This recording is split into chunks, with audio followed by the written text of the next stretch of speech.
Welcome into Sports4CLE. I'm Mac Robinson, and we have a special edition today of Sports4CLE. We're going to be breaking down some tiers, giving you some tier rankings. This is the Sports4CLE Tiermaker edition episode here for you guys today. And to start things off, a little later on we'll be getting into the what-if scenarios in Cleveland sports history with Cleveland media personality Jake Underwood, as well as 92.3 The Fan's own Mitch Spinell. Going to be talking sports movies with him, breaking those down. But to start things off, I wanted to go through with you all about the worst draft classes for the Cleveland Browns since they returned in 1999. And to start things off, we're going to go in chronological order. We're going to go through and kind of take you through the years almost here. And to start things off, before we get into it, I want to give an honorable mention that didn't make this list, and that is the 2012 draft class for the Cleveland Browns, that being led by Trent Richardson and Brandon Weeden, although the bright spot came in round 2 with Mitchell Schwartz, offensive tackle out of Cal. But they do have Travis Benjamin, who's still in the league, as well as some lengthy NFL vets in there mixed in with Billy Wynn, as well as Travis Benjamin and John Hughes as well. Obviously, that was infamous with the Trent Richardson year, as well as Brandon Weeden in round 1. But to start things off, we're going to start in 2005. I want to get into these because, again, I think it's a little interesting to look back on where in round 1 you had Braylon Edwards, a standout receiver out of Michigan. Obviously only ended up playing with the Cleveland Browns for a few seasons before getting traded to the New York Jets. Played a big role in the Cleveland Browns 2007, 10, and 6 season before getting traded away. But when it comes to Braylon Edwards and that team, obviously you had Brodney Poole taken in round 2, played well for the Browns for a while there as well. Then you had Charlie Frye in round 3, who was swiftly traded away after week 1 in 2007. So a very short career here in Cleveland as well. When it comes to this, though, because of Brodney Poole's success that he had, obviously you already had some success when it came to Braylon Edwards, but obviously the drops led to a shorter career for him. And I'm not even going to don't even get me started about his takes on Cleveland currently, because I don't even understand what his thought process is there. But Braylon Edwards, 2005 draft class, I'm going to give it a C. I'm going to give it a C because, again, I think that the sustained success that you saw out of Brodney Poole, a little bit of success out of Braylon Edwards, obviously playing well in 2007, I think that you go ahead and throw that into the C tier there as well. Then we move on to the 2008 drafts, which famously you had the success of Joe Thomas in 2007. By contrast, because you had to move on from that one as well, in order to move on from 2007, you had Joe Thomas, you had the Brady Quinn trade initially, first-round draft pick, and traded away their first-round pick in 2008. They then followed that up by trading away their second- and third-round picks, respectively, for defensive tackles Corey Williams and Shawn Rogers. Those guys ended up taking up those first 3 rounds for the Browns, who didn't make a pick until round 4, where they ended up selecting Bo Bell, linebacker out of UNLV. Followed that one up by taking Martin Rucker, tight end out of Missouri. Then you had the one big standout from this season, and that's Ataba Rubin. Defensive tackle out of Iowa State. He played well for the Cleveland Browns in his career as well. But looking at that overall, I think that you see the sustained success out of Ataba Rubin. That's the only thing that's holding this back from an F tier at this point. So I go ahead and I look at the Bo Bell draft. I put that in the D tier. Because, again, I think that you saw some success out of these guys, and I think that overall you look at that draft class, very small. You had some success from Alex Hall, linebacker out of St. Augustine's, and he was somebody who I think that the Browns relied on a little bit, but obviously not the sustained success that you would like to see out of your draft class. Following that up, you had the major trade in 2011 where the Browns moved down from 6 to 27 back up to 21. Now, I'm going to go ahead and put this draft class where they took Phil Taylor round 1, round 2, double dip, Jabal Sheard and Greg Little, wide receiver out of North Carolina. They were taken there. Jordan Cameron round 4. Obviously now now doctor, then fullback Owen Marisek from Sanford. He's somebody that the Cleveland Browns selected. And then as well, they also took Buster Screen, Jason Pinkston, and Eric Hagg. So for me, when it comes to the 2011 draft class, I look at it and I go ahead, I give this a D. Now the reason being, or actually, you know what? I'll move it into the F. I'll move it in the F. Reason being, that trade, not only the trade back, where they ended up giving up Julio Jones, but the trade up from 27 up to 21. If you remember, that draft pick that they traded away, that third-round pick, that became Justin Houston, one of the league's best and premier pass rushers. So Browns trading away an opportunity to go ahead and select him in 2011. That could have course-corrected a lot of the defense at that point, where they already had Jabal Sheard, where they selected in round 2. They select Justin Houston in round 3. All of a sudden now, you're looking at a completely different defense. And hell, they might not even have to bring in somebody like a Paul Kruger, who they ended up signing from the Baltimore Ravens. So I'm going to go ahead, put that one in the F tier.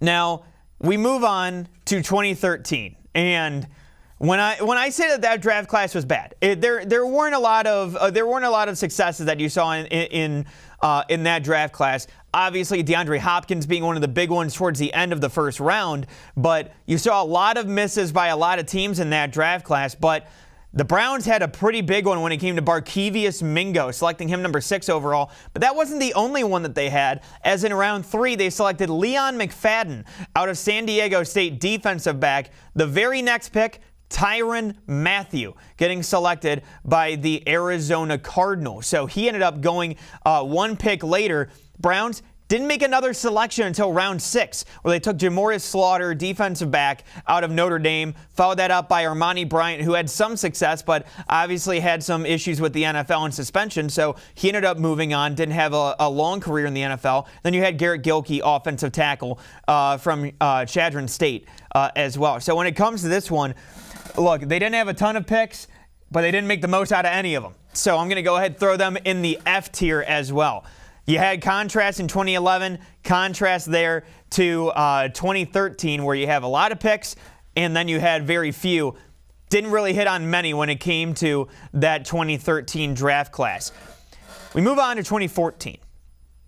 And I got to say, there's so many thoughts that I have on this draft class overall that we're going to have to take a timeout. We're going to have to take a break. Because when we come back, I'll break down the magnificent dumpster fire, if you want to call it, of a draft class when it comes to Johnny Manziel and company in 2014, as well as a few more here in the Tiermaker episode of Sports for CLE.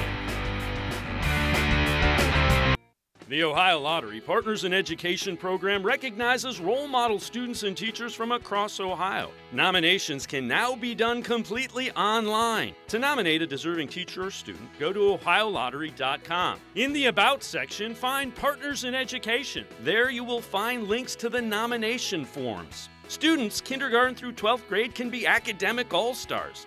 Teachers can be honored as a Teacher of the Month. The Ohio Lottery Partners in Education, where stars shine.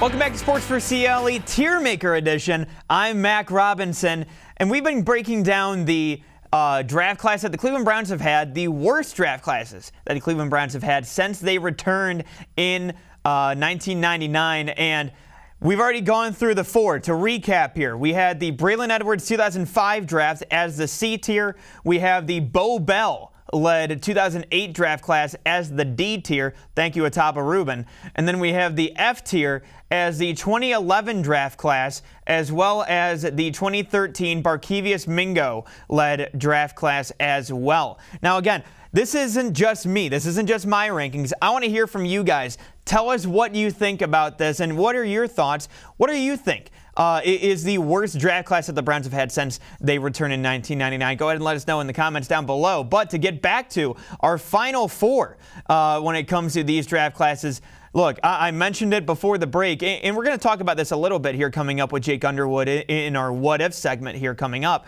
But the 2014 draft class. I mean, the potential that was there. So many great names that you've heard and are household names at this point. You know, between Khalil Mack, Aaron Donald, so many great players that we constantly hear name dropped year after year after year, and yet the Cleveland Browns came away with nobody in round 1. You had Justin Gilbert that was selected with the 8th overall draft pick. Johnny Manziel selected with the 22nd overall draft pick. The one saving grace that I will say from that draft class, Joel Bitonio, future Hall of Famer in my opinion. But again, I think that he's somebody who pretty much saves this from being an absolute dumpster fire. I'm going to go ahead and put this in the D tier. Now, I'd give it higher, but again, it was, you know what? Actually, no. We're doing this on the fly. I got you. We're moving it up to C. And this is the reason why. Because at least when it comes to Joel Bitonio, I think he's Hall of Fame level. I can't put that in the D tier. But on top of that, you've had Christian Kirksey, who obviously is still a starter in the NFL. He's bounced around for a couple of seasons now. But the other one, too, that's underrated that people don't talk about as much, Pierre Dazir out of Lindenwood, the long corner that they selected in round 4. He's still in the NFL, still getting starts. Has started for multiple teams across the league. He's still a good player in the NFL, so he's somebody who is still getting run in the NFL. However, the big 3 of Justin Gilbert, Johnny Manziel, Terrence West really are the ones that sink this draft class from being a lot higher, in my opinion, when it comes down to it. But like I said, we'll get into the what-ifs of that draft class with Jake Underwood here coming up in just a little bit. But, following that up, again, rough couple years for the Cleveland Browns, I think is safe to say at this point. But you look at the 2015 draft, from them moving down with the Buffalo Bills, who selected Sammy Watkins at that point. The Cleveland Browns picked up another first-round pick in 2015. They ended up selecting Danny Shelton, nose tackle out of Washington, with their own first-round pick, and Cam Irving, offensive lineman from Florida State. With their other first-round picks. Other notable picks that year, Duke Johnson out of Miami was selected in round 3. You also had Ibrahim Campbell selected in round 4. He's somebody who's still playing this past year, played for the Indianapolis Colts. Another notable name there in the back end was Ifo Ekpre Olumu, who was being utilized and really being looked at as a potential injury player who could come back from his ACL tear with Oregon. He was a first-round talent, ends up going to the Browns in round 7. Now, when it comes to 2015, I think that there were some players that you could have looked at for the Browns to be able to pick. Danny Shelton is somebody who's had a solid career, but in Cam Irving's been able to kind of rebuild, I guess, his career. Didn't play well with Cleveland, played too many different positions. They didn't really lock him down anywhere. So looking at Cam Irving, I think that he's somebody who you can look at as rehabilitating his career to this point. So now I'm going to go ahead.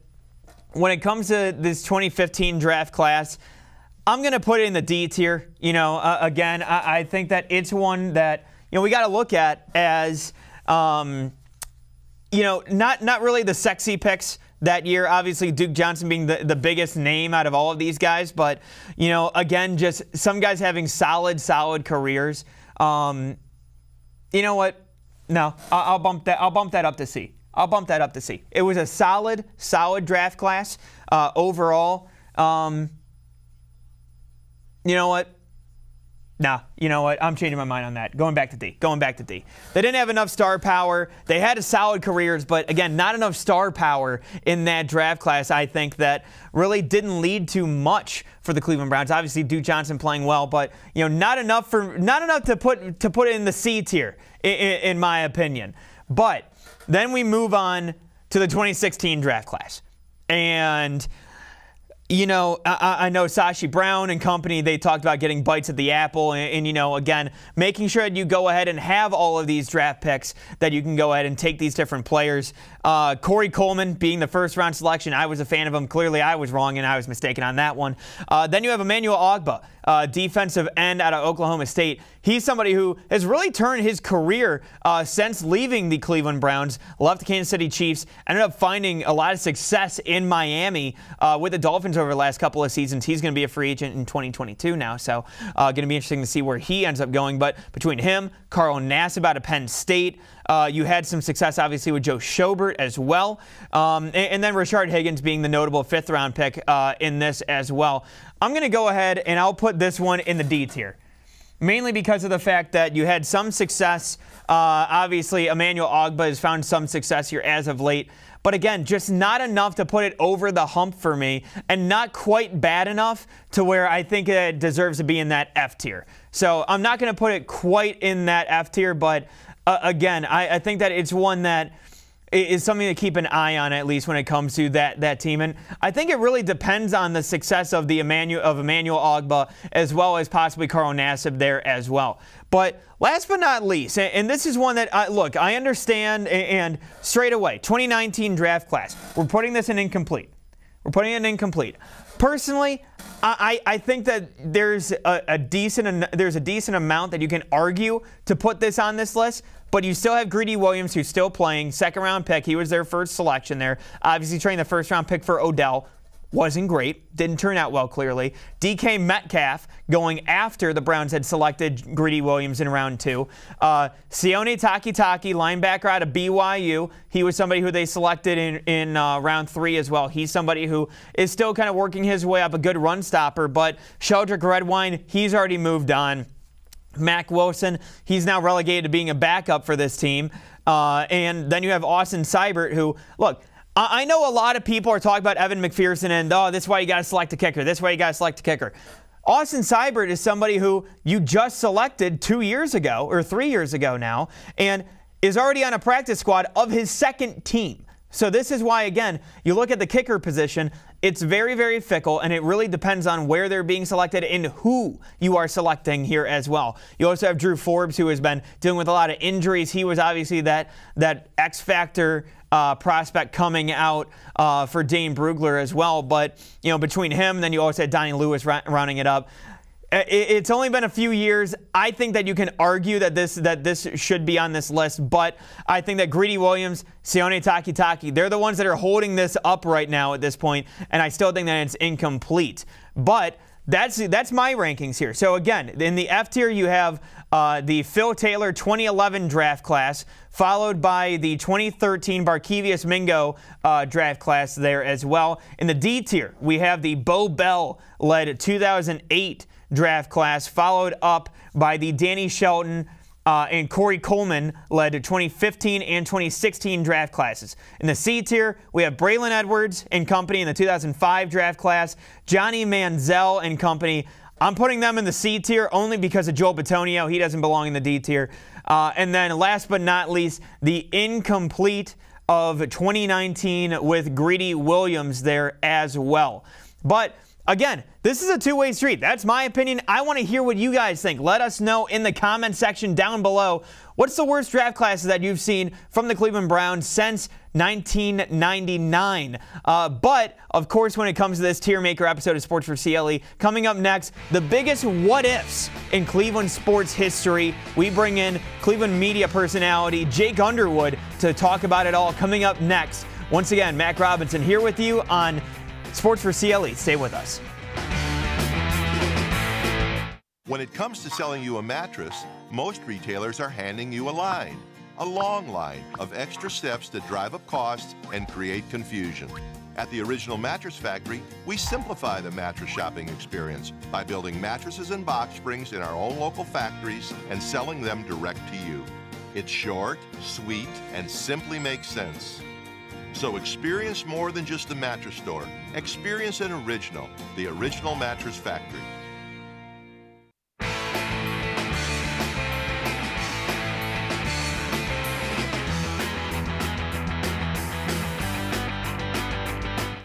Welcome back to Sports for CLE. I'm Mac Robinson. We've been going through the tier list, and I had to go ahead and bring in the what-ifs because, look, when it comes to the history of Cleveland sports, there's been a lot of what-ifs, possibilities that could have happened that just quite frankly didn't. But in order to talk about that, let's bring in Cleveland media personality Jake Underwood. We have to bring him in. And, Jake, to start things off, I wanted to tier these out. I wanted to see what's the biggest shaker that could have happened when it comes to these Cleveland what-ifs. And in order to start, let's go ahead, just start off with the biggest one, and that's the Cleveland Browns moving in 1995.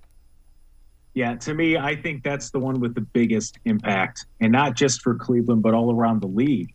Because, when you look at it, so the Browns moving, I'm conspiracy theory guy, so people are going to go, oh, it's conspiracy theory, whatever.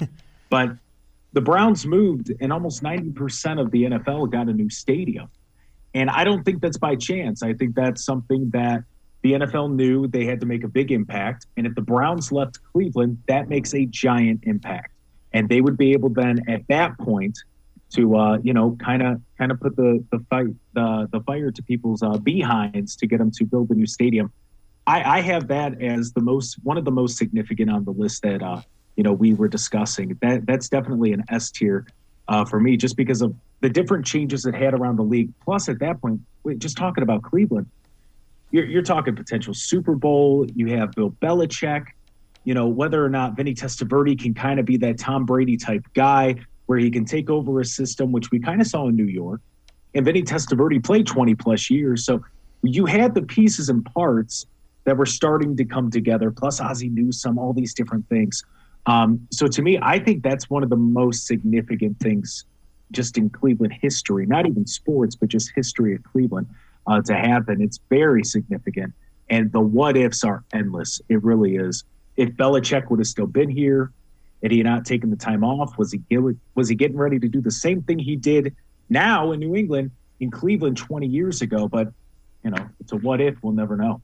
Exactly, Jake. And I look at that and I tend to agree with you because, again, you think of some of those draft classes that they also had immediately where you had the Jonathan Ogden, you had, obviously Ray Lewis, among others that really were main impacts and mainstays for those Baltimore Ravens teams in the early 2000s.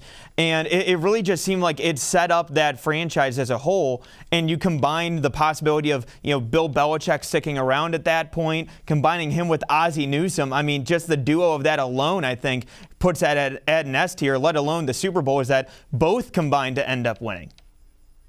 Yeah, I think they learned from their mistakes. I don't think Craig Powell was the guy in the first round at linebacker. And I think it took a little bit for, Bill and Ozzie Newsome to kind of figure it out. And that's what they were doing here in Cleveland. And we've all seen the documentaries and the 95 team and all the different things. But just the amount of talent that they had. A lot of people forget, but Nick Saban was a defensive coordinator for the Browns at that point. I mean, just imagine if they start getting on the right track, maybe Nick Saban doesn't leave. Maybe he actually stays in the NFL longer than he did, and he ends up becoming an NFL head coach. He ends up, becoming one of the best NFL head coaches rather than going down to college.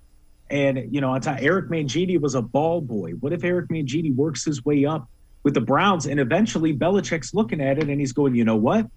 I've won all that I could win. Let's hand it over to the guy who started off as a ball boy rather than him coming back in, 2010 and having Brady Quinn and Derek Anderson as his quarterbacks. Maybe then he has a Tom Brady as his quarterback here in Cleveland. Now, Jake, switching gears away from football, one of the main ones that, I kind of think back to is at least in 2016. And yes, you saw the title that happened with the Cleveland Cavaliers, but you also had the Cleveland Indians that made a deep run, at least when it came to that World Series, up 3-1. But the one story that kind of loomed over that team was Trevor Bauer obviously hurting his finger when it came to the drone accident in the ALCS. So, Jake, what if Trevor Bauer does not get hurt in 2016? That's such a tricky one. It really is. And the only reason why, and as Cleveland fans, we're used to it, but we always seem to go up against that team of destiny, like the Golden State Warriors, which we'll get to. Or, in my opinion, the Cubs were just that team of destiny in 16. I don't know if it would have made much of a difference. If I had to put a grade on it, I guess I would say a B, just because I don't know if it makes that much of a difference. Now, 2007, that's a different story. There are a lot of things there with up 3-1 and different things. But I don't know if Bauer makes that much of a difference. Now, I think not so much for the team, but maybe for Kruger, it makes a world of difference. Because if you remember Kruger, I mean, it seemed like he was starting every game during those next series. So at that point, you're looking at maybe Kruger doesn't get hurt. Maybe we're not looking at Kruger going through the injury problems that he is. He's not on the DL for as long as he was. He's not missing as much time. And maybe we have that consistent ace, and potentially he's still here because he's able to stay healthy. Now, Jake, I want to switch gears here a little bit because I know that this is a topic that I know you'll be very passionate about here. But, you know, I want to kind of almost look at it as a 2-for-1. And we'll go one by one for each of these. But the first one I want to bring up is the 2014 draft. Khalil Mack obviously went number 5 overall to the now Vegas Raiders. And the Cleveland Browns had traded down, then traded back up in order to take Justin Gilbert. So, Jake, when it comes to the Cleveland Browns selecting Khalil Mack instead of Justin Gilbert, where does that rank, and what grade would you give that for tiers here when it comes to Cleveland what-ifs? Right off the bat, I give that an A. That's pretty significant. And the reason why I say that, I look at the way Khalil Mack has had an impact on every franchise that he's with. And not only that, but that probably keeps everybody intact in Cleveland, at least for a little bit longer, because then you got a little bit of faith in what's going on. You're not looking at Justin Gilbert, who ended up, what did we get, a 5th or 6th round pick for him from Pittsburgh, of all teams. Khalil Mack, I mean, being that top guy so consistently, and we kind of have it with Miles. I think Khalil Mack, though, he kind of does what Myles Garrett does, but earlier and maybe a little bit bigger of an impact, just because he is that much. He has that much impact in the game. People are double, triple, quadruple covering him. Now imagine hypothetically having Mack on one side and then Garrett on the other. I mean, that's all Madden. You know, those are the trades we make in video games, just to see how that stuff would work out. But I think that makes a significant impact because at that point you're starting to turn the tide of the way that things are in Cleveland.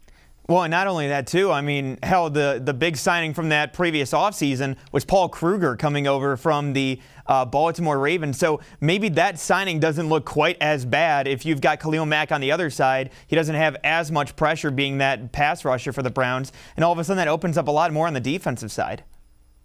Yeah, well, something to remember with Paul Kruger is we played him completely out of position, which we'd like to do a lot at that point in time. We've been doing that since we came back. Kennard Lang, who was a fantastic defensive end, gets moved to linebacker, and then he's mediocre. Nobody knows what's going on.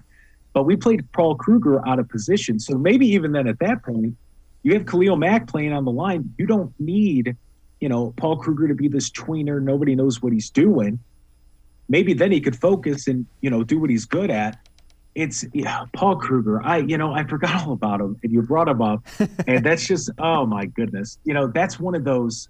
We made so many of those signings, and you just sit there and you're looking and you're going, what are they doing? Why are they playing this guy who just had 15 sacks at defensive end? Why are we playing him at linebacker now, and vice versa? It's such a confusing time. But I think with Khalil Mack, it solves a lot of those problems, especially with Paul Kruger, because then at that point he's not playing out of position, and you probably have, ironically enough, something that the Browns are lacking now, a good linebacking core.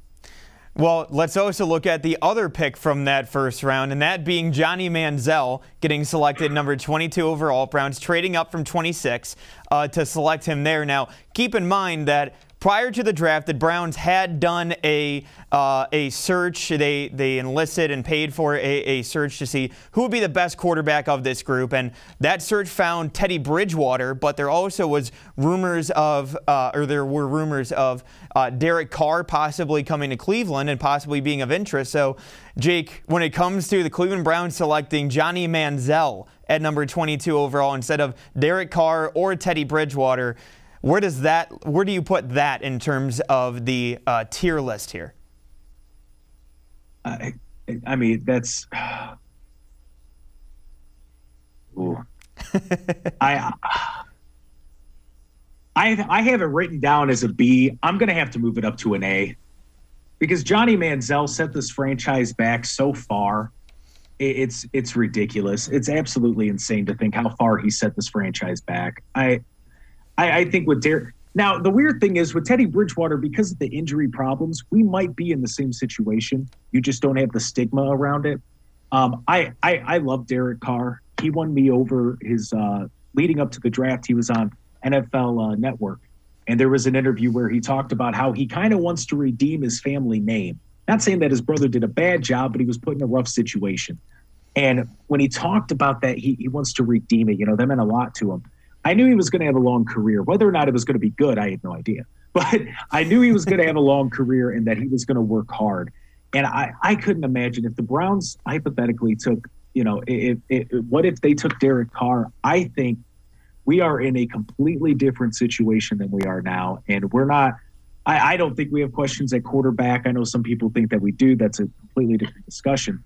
But I don't think we have the problems that we do. And I think you start to see what you saw with Baker, where people want to come here to play with him because they see the talent that's there. I think that it's a completely different situation for the Browns. And we're in the playoff hunt, years sooner than we were. Definitely no 0-16. Well, and you also look at it too. Again, the way that he was able to perform immediately for that Oakland, now Vegas team, again, just the night and day difference. And you look at that 2014 run, and that team, realistically, if you have solid quarterback play throughout the entire season, they went 7-9, and it was up and down throughout the year with Brian Hoyer and Johnny Manziel starting for this team. I think that if you get Derek Carr in there all of a sudden, now you're looking at a potential playoff run with how deep and how talented that roster was.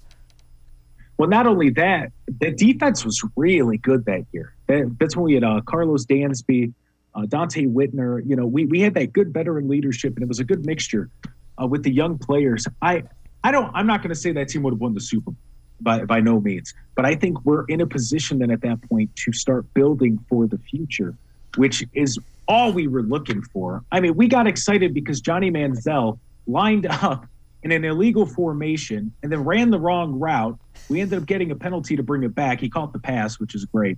But, you know, it ends up coming back, and we're all ecstatic about it, doing this in the, you know, yelling Johnny in the stands. Like, it was such a weird time.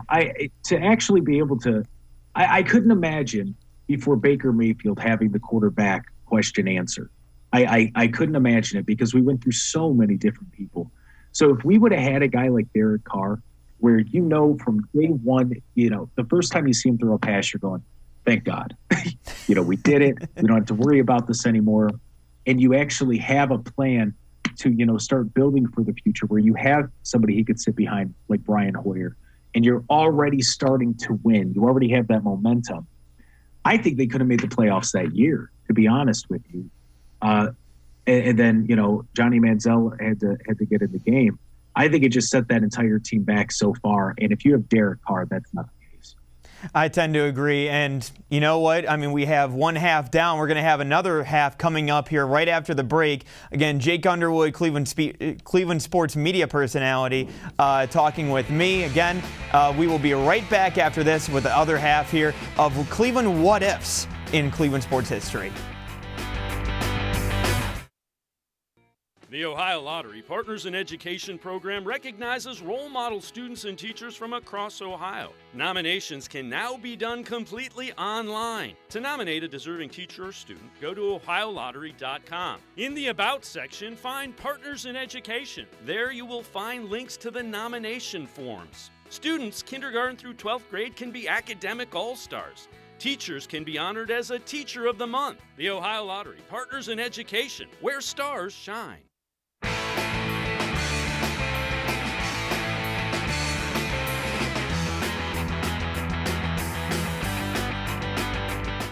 Welcome back to Sports4CLE. I'm Mac Robinson. We've been doing the tier rankings, and we've already done one half of the what ifs in Cleveland history. Let's get to the other half with Cleveland sports media personality Jacob Underwood. And Jake, you know, to start things off, you know, we already started off with the Browns moving in the first half here.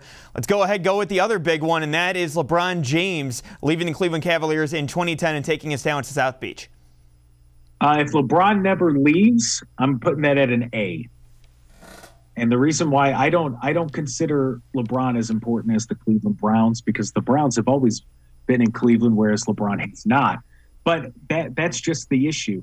if LeBron never leaves and you have that commitment if the Cavs have that commitment from their guy, Mac, I don't know if you remember the trade rumors about us getting Chris Paul or about us getting Steve Nash and Amari Stoudemire and all these different players. So maybe then you have Steve Nash and Amari Stoudemire instead of Wally Szczerbiak and Joe Smith.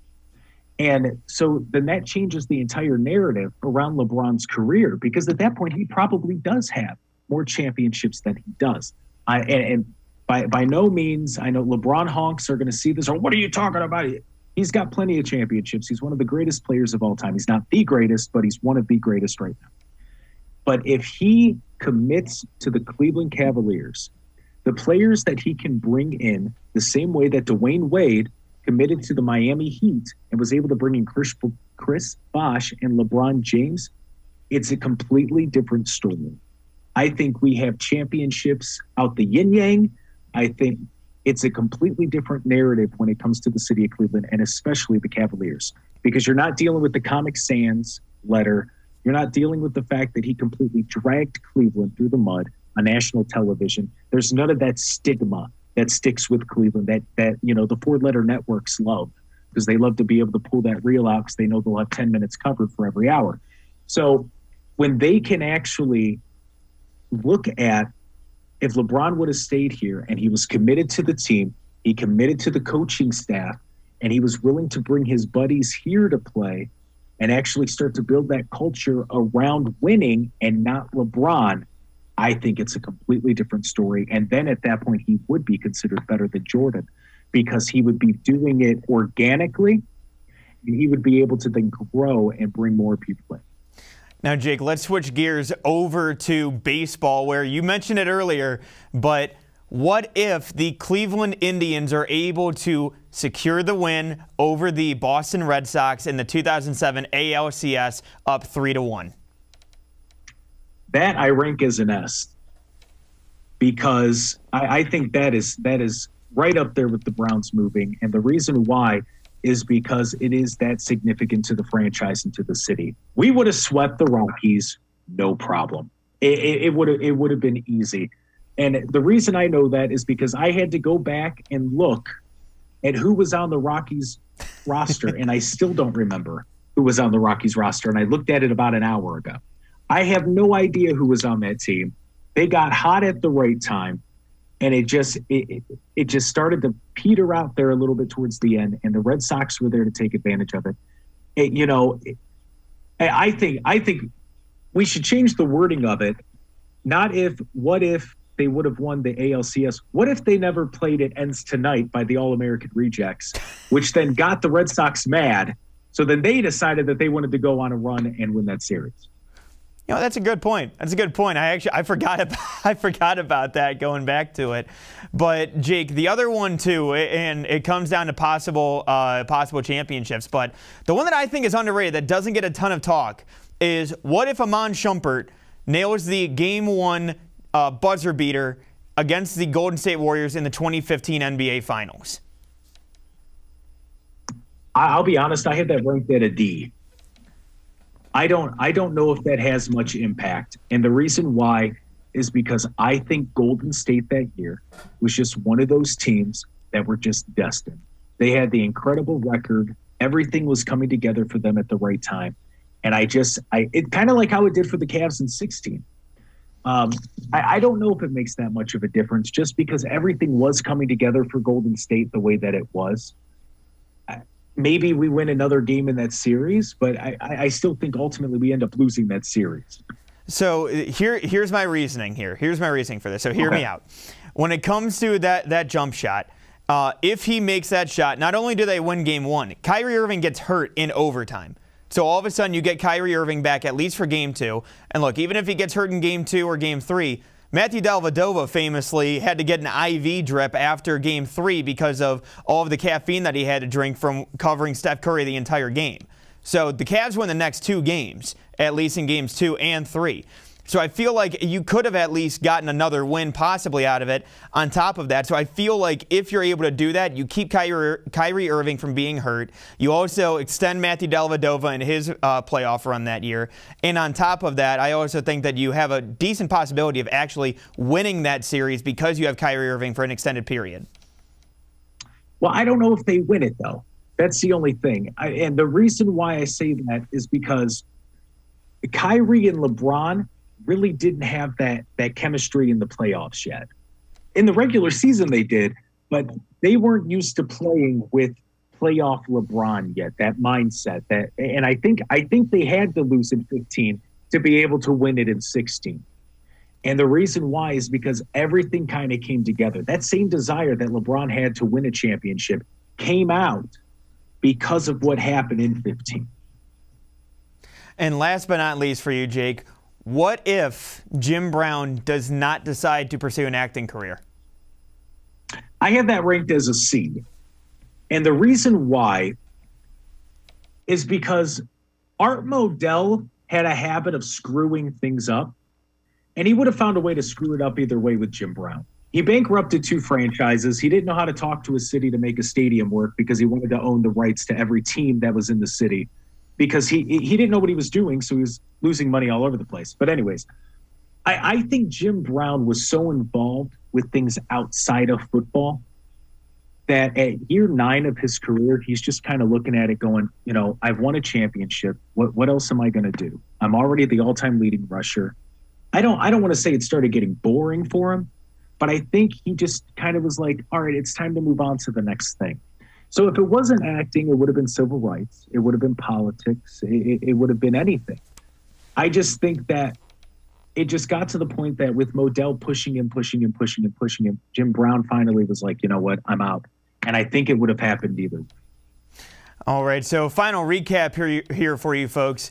S tier, we have the Browns leaving for Baltimore. We have the Cleveland Indians winning the ALCS in 2007. The A tier, the 2014 first round of Justin Gilbert and Johnny Manziel instead of Khalil Mack and Derek Carr or Teddy Bridgewater, as well as LeBron James leaving the Cleveland Cavaliers. In the B tier, we have Trevor Bauer hurting his hand leading up to the World Series in 2016. In the C tier, we have Jim Brown pursuing an acting career. And then D tier, what if Amon Shumpert makes the Game 1 jumper in the 2015 NBA Finals?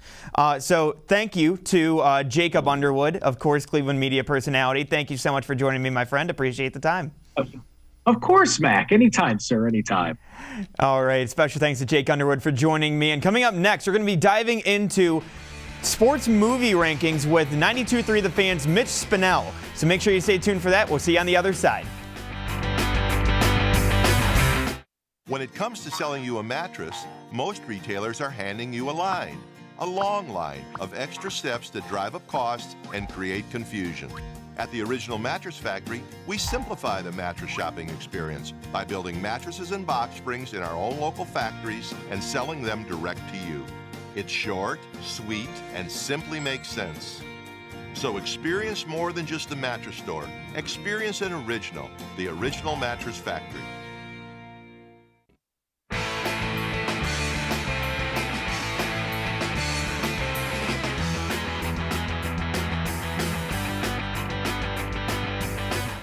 Welcome back to Sports4CLE. I'm Mac Robinson. We already went over Cleveland what ifs, but when it comes to entertainment, it's not just on the field when it comes to sports, but sports movies are something that I always will try to seek out. And look, there's one person I got to bring in when it comes to his movie knowledge and especially his sports movie knowledge. That's Mitch Spinell from 92.3 The Fan. And Mitch, thank you for joining me first of all, and second of all, when it comes to these tier rankings. So what we're trying to do here is put these sports movies into perspective, in the S tier, the A tier, B tier, C tier, and D tier. And so we have 10 movies here, so let's go ahead, just go through them all. And to start, let's start with 42, the Jackie Robinson story that came out a few years ago.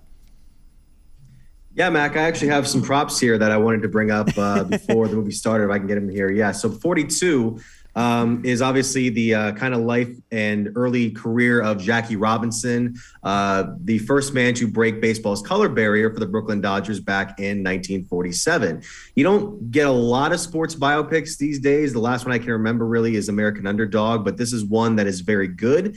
Obviously, Chadwick Boseman, the late Chadwick Boseman, is fantastic in the film, and Harrison Ford playing Branch Rickey is actually, to me, really inspired casting. And this one I'd probably put on a B tier. I think it's a very solid film.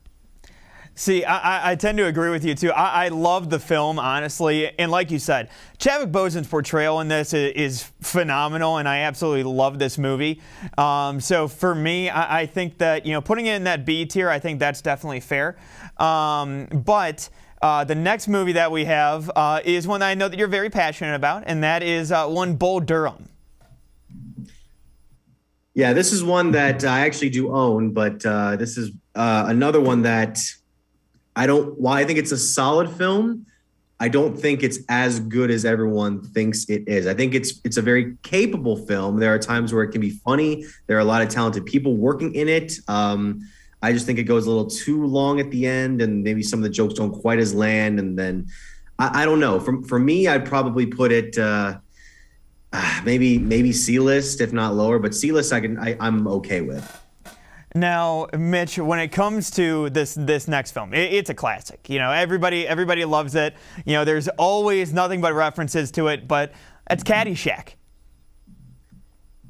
Yeah, I actually have it right here. And then Caddyshack is honestly one of my favorite sports comedies because it's very quotable, as you kind of mentioned. Everyone always references it. There are a lot of great performers in it as well. I mean, Chevy Chase, Bill Murray, Rodney Dangerfield, and I think his first big movie, and then, of course, Ted Knight as Judge Smales. It really works as a sort of screwball comedy, and the story isn't quite linear. You just sort of have these little vignettes kind of tying together at the end, but I really enjoy it. I'd probably put it at the B tier, probably, maybe if not A. Now, Mitch, when it comes to, that film, and when it comes to comedies in general, when it comes to sports, I feel like there's been a few every now and then, but, I feel like Caddyshack, like you mentioned, it's one of those classics that you have to mention just about every time that it comes up. But, even when it comes to some of those sports comedies in general, where do you kind of put it when it comes to, those sports comedy movies as well? In terms of a comedy, I mean, it's definitely up there. It's probably one of the more revered ones, and especially in terms of a golf movie. There aren't a ton of golf movies, but when you mention that sport in a film, this one is usually towards the top. I mean, I've been on the golf course many times, and I can't tell you the amount of quotes that I'll just throw out there from time to time. Yeah, and I mean, hell, that just about everybody's going to be tossing those out there as well.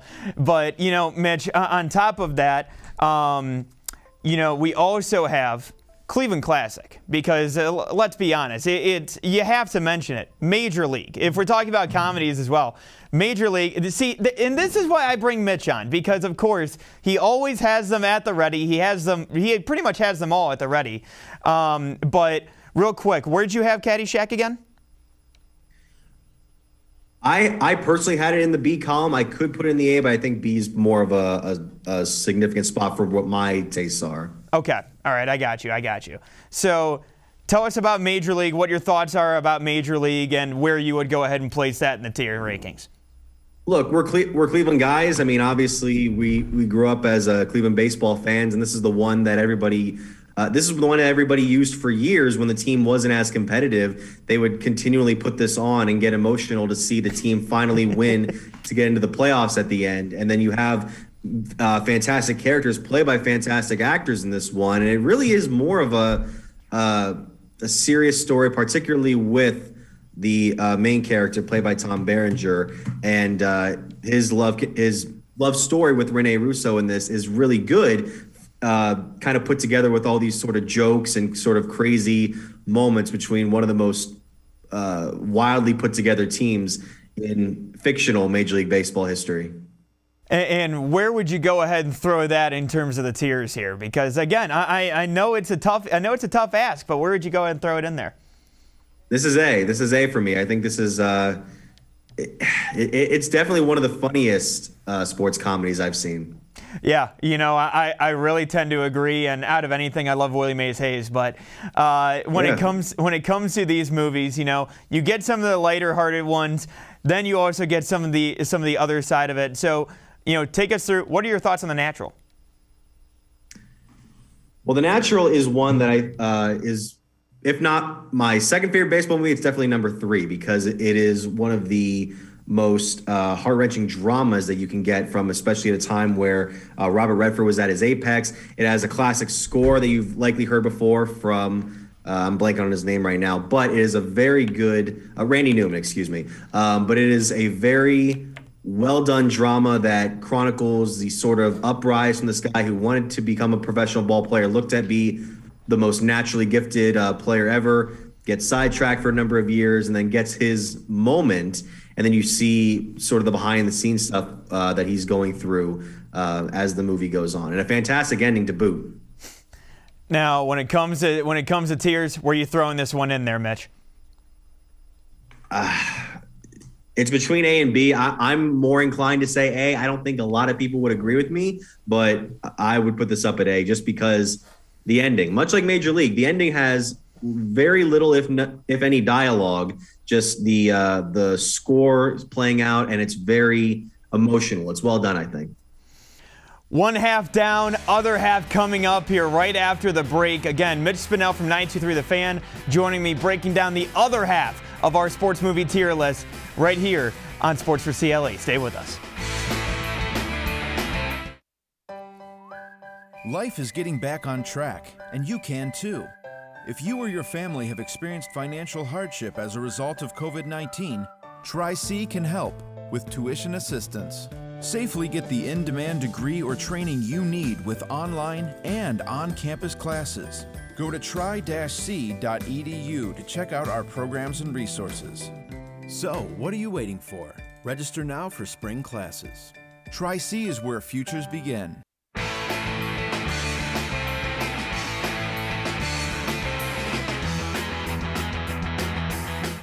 Welcome back to Sports4CLE. I'm Mac Robinson. We've been doing tier lists. We've been talking sports movies with 92.3 The Fan's Mitch Spinell. And to break the other half down, we welcome him back in. And Mitch, look, we've already talked about some classics as it is, but, you know, we got to just go ahead and start right out. Hoosiers. Phenomenal movie, but where do you rank it and where do you put it in the tiers when it comes to sports movies?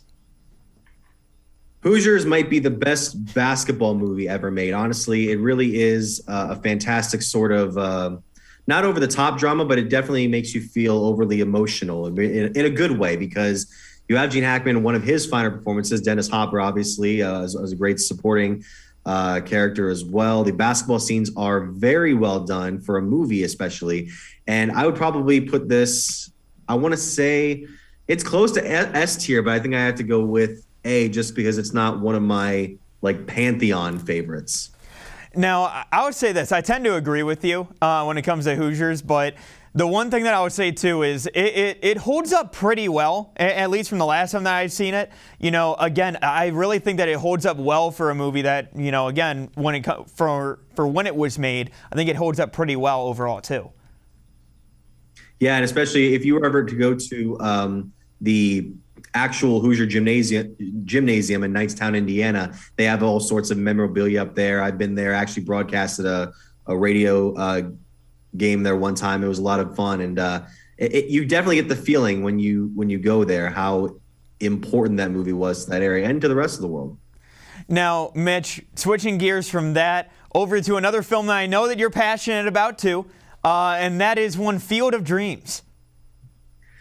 Field of Dreams is the best baseball movie ever made. You cannot argue with me on this one. This is S tier. This is one where I think the dramatization absolutely works for what it's going for. You might debate me and say, oh, well, Bull Durham's a better baseball movie starring Kevin Costner. I think you're wrong. If you love baseball, whether you were a player or a fan or even a coach or whatever, this is the one that you relate to. And this is the one movie where, one of the few movies where it's the classic cliche of you got to call your dad or one of your parents after watching the ending, especially because like Major League and like The Natural, all the great sports movies have very little to no dialogue at the end, a great score. This one from, I believe, Yeah, James Newton Howard. Yeah, and it's fantastic. I love every part of it.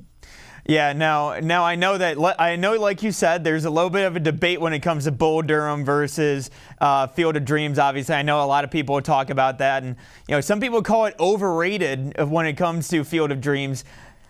What do you have to say when it comes to those people that will go ahead call that overrated and really think that it's maybe playing in a little bit of a bigger stadium at least compared to what it should be in?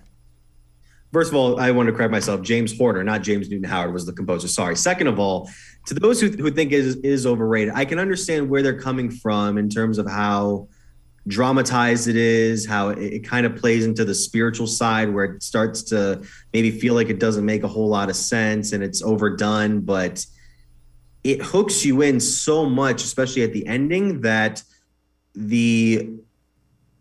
like 2 hours before it will feel completely worth it when you get to the end of the story from where the characters start in the beginning. Now, for those of you who are watching, and of course you guys can always comment down below with this as well. I want to know your rankings. We want to hear this. It's obviously a discussion. I go to Mitch because he's an expert on this as well, but I want to hear from you. I want to hear what you guys think about this as well. But when it comes to the next one, obviously we talk about some dramatizations, but it's one of my personal favorites to watch and really kind of dive into, and that is Moneyball, starring Brad Pitt. Yeah, this is honestly one of the best true stories ever told in terms of a sports film. It's about the early 2000s Oakland Athletics teams and their front office executive Billy Beane, who tries to put the team together through what is now very popular in not just baseball but in many sports, analytics. And it's very, very well done. It was Aaron Sorkin's script. Bennett Miller directed it. It's serious in all the right ways, light in all the right ways, and the baseball scenes are extremely well done, even for a modern film where there isn't as much tangible sports being played. A lot of times they use a lot of special effects now to get it done, but it grips you. And Brad Pitt obviously is amazing. Jonah Hill, in one of his first dramatic roles, or well-known dramatic roles, really sells the Peter Brand character, who obviously was based on Paul DePodesta, former baseball executive who now works with the Cleveland Browns. Now, the other part of that I love, too, is that, they don't really hold back from some of the baseball scenes, because I know in other sports adaptations, especially, Draft Day coming out in 2014, but a lot of it can be over-exaggerated and really dramatized up a little bit more, but not really realistic. But when it came to Moneyball, at least, the trade scenes and the understanding of, players and everything like that, it's really well done and really well executed to the point where it's actually digestible for great for most audiences. Absolutely, and you definitely feel for a character. I mean, a character in the film based on a real person like Billy Beane, who grew up obviously playing baseball, got drafted at a young age, didn't quite work it out as a player, and then he goes into work as an executive, and he's trying to keep everything afloat while also taking a huge risk in something that has never been done before for a team that could have easily sunk below all the big market bullies back in the early 2000s. Now, Mitch, with that being said, where are you going ahead and throwing this in the tiers here? This might have to go S. I don't mean to put so many in the S tier because everyone's going to think that I'm a very soft movie critic, and admittedly I am to a point, but this is one that you almost forget how good it is if you haven't watched it in a while, but I would definitely recommend watching it if you can get the chance. Now, look, we switched from one dramatization to a little bit of lighthearted, obviously, for the kids, and that is The Sandlot. This is the one. This is the one that I watched every day, or pretty much every day as a kid. They would always play it in school on movie days, and for good reason. It's one that it's a fantastic family movie. It's got enough edge, even for a kid's film. And what it does successfully is it brings people back to a time that they didn't even probably experience unless you were born at a certain point, because it obviously takes place in the early 60s. It has that sort of like throwback vibe that was even throwback back when it was made back in 1993. And it brings a feeling of nostalgia, but also a feeling of just feeling like a kid again, being able to go on adventures with your friends, play baseball every once in a while. It's fantastic. Now, where are you throwing this in the tier rankings here?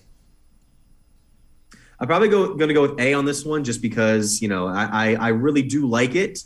I don't know if it ranks up with the ones that I mentioned before, but I really do appreciate what they did in that film.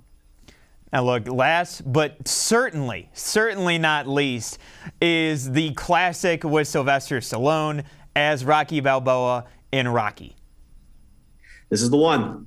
This is the one. You can put another tier on top of S. You can put it T, U, V, W, X, Y, Z. Do whatever you want. This is the one. The first one especially, Rocky, was 1976's highest grossing film. It obviously won the Academy Award for Best Picture, Best Director, among other categories, and deservedly so. This is one of the all-time, not just great sports films, this transcends the genre into being one of the most critically and commercially acclaimed movies of all time. And it's amazing how it started from this little movie that got a budget of less than $1 million and had to be made in less than a month. Sylvester Stallone fought for the chance to star in the film, as well as be its lead writer. And you just see how this little movie out of nowhere, like its lead character, came and shocked the world to become this amazing, inspirational success. This is special to me. I cannot tell you how many times I've watched it. Yeah, and I can say this too, again, special thanks to Mitch Spinell, because again, I've had to get caught up on movies at least over the last few years. Rocky was one that I was kind of lacking on. Mitch lent me the collection. I was able to check out all 6 of them when it came to the Rocky movies. I watched the Creed movies as well, and you know, just that franchise, just absolutely pristine when it came to just the storytelling of it as well. Just again, 1 to 4, really phenomenal movies. Absolutely love them. But with that being said, our tiers today, we've got Rocky, we've got Field of Dreams, and we've got Moneyball in the S tier. In the A tier, we have Major League, The Natural, Hoosiers, and Sandlot. In the B tier, we have 42, as well as Caddyshack. And then in the C tier, we have Bull Durham. So with that being said, Mitch Spinell, again, thank you so much for joining me. Appreciate the time, my friend. Of course, Mac, anytime. And that's Mitch Spinell, of course, sports anchor for 92.3 The Fan. But, again, I want to hear from you guys. Let me know what you guys think. Do you disagree with the list that we've made here today? Let us know in the comments down below. And, of course, Dave Bacon will be back here soon, here on Sports4CLE, with all of the voicemails of truth and reason, as well as his thoughts on the Cleveland sports scene as well. Thank you so much for tuning in. I'll talk to you soon.